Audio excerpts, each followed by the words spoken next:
Data pribadi kita nggak pernah aman. Bisa diserang, dicuri, sama siapa aja. SafeNet mengungkapkan kalau serangan digital atau serangan cyber di Indonesia meningkat pada awal 2024. Di Januari sampai Maret ada sebanyak 61 kali insiden. Serangan ini terjadi 2 kali lipat dari tahun lalu di kurun waktu yang sama. Oh my gosh, gak ada yang aman di negeri ini. SafeNet bilang pada waktu itu motif politik nggak jarang jadi pemicu serangan digital. Ya waktu itu kan lagi panas-panasnya pemilu kan, jadinya serangan dikabarkan sebagai bentuk kritik terhadap pemerintah. But ini nggak selalu soal politik. Serangan cyber rawan banget terjadi karena dunia digital udah nggak bisa dipisahkan dari kehidupan kita sehari-hari. Banyak banget hal yang kita bisa lakukan secara online sekarang. Semua bisa diurus dengan satu jari. And in the process, kita sering memberikan data pribadi, misalnya nomor KTP atau nomor telepon, untuk menggunakan layanan publik dan fasilitas lainnya. Tapi, nggak semua orang menyadari betapa pentingnya data pribadi ini, betapa pentingnya untuk melindungi data pribadi ini. Jadi, aku mengidentifikasi 2 masalah. Ada orang yang dengan mudahnya bagiin data mereka tanpa mempertimbangkan resiko, honestly me sometimes. Dan ada juga perusahaan yang kurang paham bagaimana mengelola data pribadi konsumen mereka dengan baik. Karena ketidakpahaman inilah makanya sering ada notifikasi menang hadiah giveaway dari Raffi Ahmad atau Baim Wong. Atau yang lebih parah lagi, misalnya tiba-tiba akun IG kalian jadi jualan handphone sampai pembobolan rekening. Jadi keinget ya, kalau jualan handphone tuh even Dea Anugerah pernah kena pinjol dan teror spam panggilan. Semua ini adalah karena data yang bocor. Dan di Indonesia kasus ini sangat umum, sayang sekali. Jadi sebenarnya pelanggaran data pribadi ini ada hukumnya nggak sih? Ada nggak sih undang-undang yang bisa melindungi kita semua dari pencurian data pribadi? Well, I'm glad you asked. Karena di video kali ini kita bakal bahas soal perlindungan data pribadi dari sisi hukum. Alright guys, let's get logicated. Aku Fathia Izati, selamat datang di Jurnal Hukum. Roll the bumper.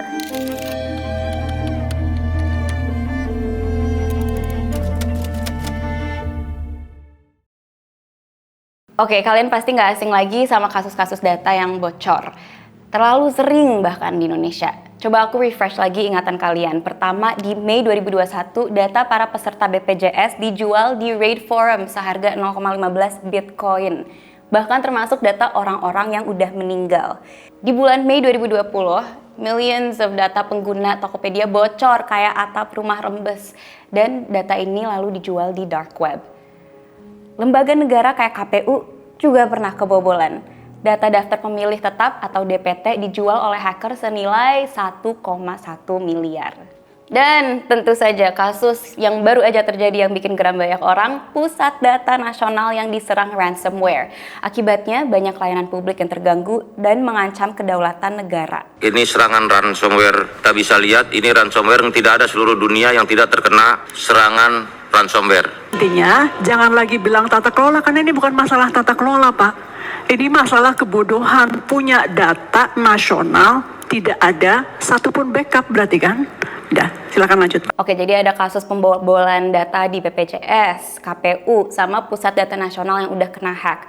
Padahal itu tuh lembaga resmi yang harusnya keamanannya udah top level, tapi tetap aja nggak aman. Artinya masih banyak masyarakat, perusahaan, dan lembaga yang belum familiar dengan edukasi hukum pelanggaran pribadi. Wait, emangnya ada ya? Lo and behold, ada yang namanya Undang-Undang Nomor 27 Tahun 2022 soal perlindungan data pribadi. Finally, right? Maksud aku setelah berapa banyak kasus pelanggaran data pribadi baru di tahun 2022 diterbitkan, which is a little bit too late, but better late than never, I guess. Oh ya, terkait Undang-Undang PDP ini, meski udah disahkan pada tahun 2022, butuh waktu 2 tahun untuk semua pihak ngeberesin sistem mereka dan beradaptasi dengan aturan-aturan yang ada di undang-undang tersebut. Jadi, Undang-Undang PDP ini baru akan benar-benar berlaku di bulan Oktober 2024 nanti. Apakah undang-undang ini bisa jadi penyelamat data kita? Jika iya, apa aja landasan hukumnya? And is it the answer? Let's find out. First of all, kita harus tahu dulu nih sebenarnya definisi data pribadi itu apa dan apa aja tipenya. Dalam Undang-Undang PDP, data pribadi adalah data tentang perseorangan yang teridentifikasi atau dapat diidentifikasi secara tersendiri atau dikombinasi dengan informasi lainnya, baik secara langsung maupun tidak langsung, melalui sistem elektronik atau non-elektronik. Yang dimaksud dengan sistem elektronik atau manual itu, gimana cara data pribadi seseorang bisa diakses atau diproses. Kalau lewat sistem elektronik, berarti datanya disimpan di ponsel, di komputer, server internet, aplikasi, dan sejenisnya. Kita bisa mengaksesnya lewat email, media sosial, atau sistem informasi manajemen. Sedangkan kalau lewat sistem manual, penyimpanannya lebih tradisional atau manual, kayak pakai kertas, dokumen fisik, dan buku catatan. Kalian pernah lihat nggak sih kartu keluarga dipakai untuk gorengan? Nah itu aja data pribadi kita udah tersebar. Sekarang kita juga perlu tahu apa sih jenis-jenis data pribadi. Nah bisa kita langsung lihat di bab 3 pasal 4. Ada 2 kategori data pribadi. Data pribadi yang bersifat spesifik dan data pribadi yang bersifat umum. Pasal 4 ayat 2 diterangkan kalau data pribadi yang bersifat spesifik itu ada data informasi kesehatan, data biometrik atau pengenalan fisik, data genetika, catatan kejahatan, data anak, data keuangan pribadi, dan atau data lainnya sesuai dengan ketentuan peraturan perundang-undangan. So, ya hal-hal yang spesifik banget. Sementara di ayat 3 tertulis data yang bersifat umum kayak nama lengkap, jenis kelamin, kewarganegaraan, agama, status perkawinan, dan atau data pribadi yang dikombinasikan untuk mengidentifikasi seseorang. Dengan memahami definisi dan tipe-tipenya, sekarang kita bisa lanjut ke langkah berikutnya, membedah kata perlindungan dalam pasal undang-undang ini. Menurut pasal 1 ayat 2 Undang-Undang PDP, perlindungan data diri adalah keseluruhan upaya untuk melindungi data pribadi dalam rangkaian memproses data pribadi guna menjamin hak konstitusional subjek data pribadi. Dalam Undang-Undang PDP, kita, warga sipil yang memiliki data pribadi, disebut sebagai subjek data pribadi. Subjek di sini artinya bisa perseorangan dan bisa korporasi. Dan dalam bab 4 pasal 5, subjek data pribadi ini ada hak-haknya loh.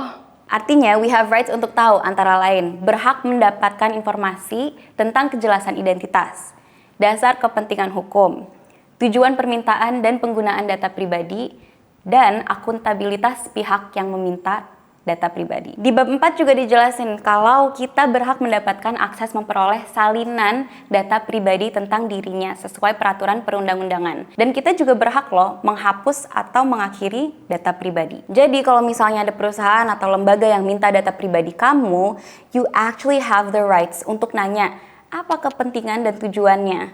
That's why kalau misalnya kalian sign up untuk aplikasi atau bikin akun, pasti sebenarnya ada kan yang kita sering skip dan centang langsung itu tuh sebenarnya harus dibaca. Dan menurut aku hal ini bisa meminimalisir penyalahgunaan data dan bikin kita jadi lebih kritis kalau mau membagikan data pribadi. Kita udah bicarain hak-hak subjek pribadi, tetapi sebenarnya siapa sih yang melindungi atau mengatur data-data kita? Biar kita juga tahu siapa yang bertanggung jawab setelah kita menyediakan informasi pribadi kita. Well, enter pengendali data pribadi dan prosesor data pribadi.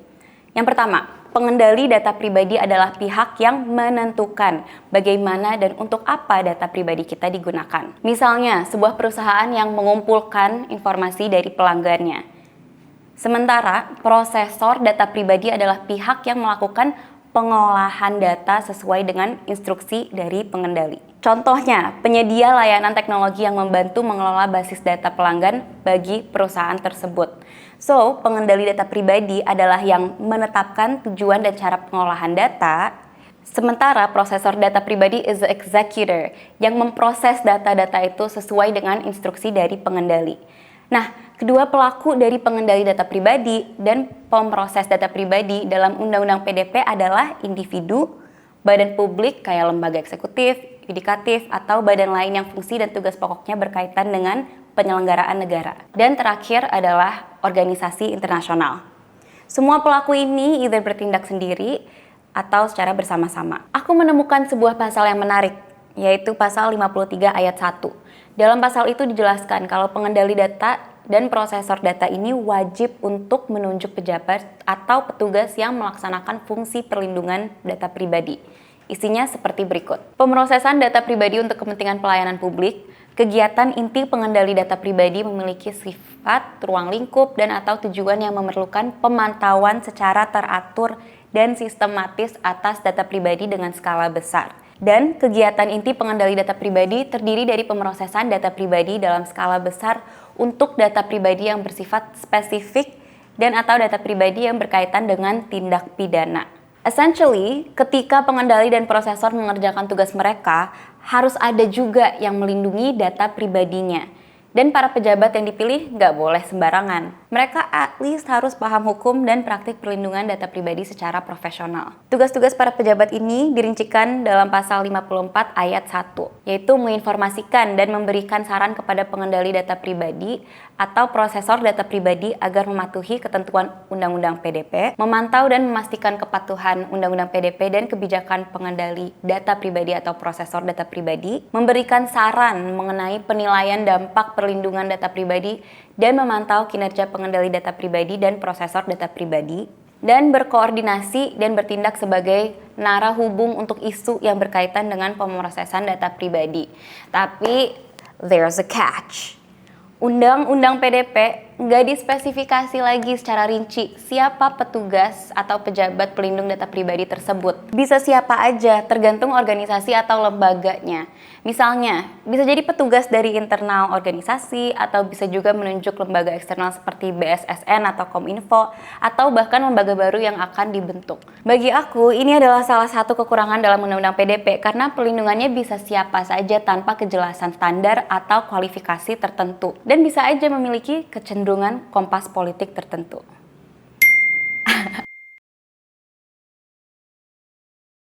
Oke, selain untuk mendikte sebuah aturan, sebuah undang-undang juga mendikte pasal-pasal yang bisa menjerat para pelanggarnya. Dalam pasal 35 Undang-Undang PDP disebutkan kalau pengendali data wajib untuk melindungi dan memastikan keamanan data pribadi. Dan kalau misalnya ada data yang bocor, mereka harus memberi pemberitahuan paling lama 3 kali 24 jam kepada subjek data pribadi dan lembaga. Jadi, nggak boleh ditutup-tutupin. Kalau data yang bocor besar, dan mereka harus announce it to the public. Dalam bab 8 Undang-Undang PDP disebutkan juga ada sanksi administratif bagi para pengendali data atau perusahaan yang gagal melindungi data pribadi. Dari peringatan tertulis sampai denda administratif. Misalnya ditarik 2% dari pendapatan perusahaan selama 2 tahun, yaitu bukan jumlah yang kecil. Selain itu di bab 15 ada juga soal ketentuan pidana. Diarahkan kepada mereka yang sengaja membobol data orang lain demi keuntungan sendiri. Hukumannya adalah penjara sampai denda 5 miliar. Gak hanya ke perorangan tapi juga korporasi. Dengan ancamannya kayak pembayaran ganti rugi atau pembubaran korporasi. So in this case, nobody is safe from the law.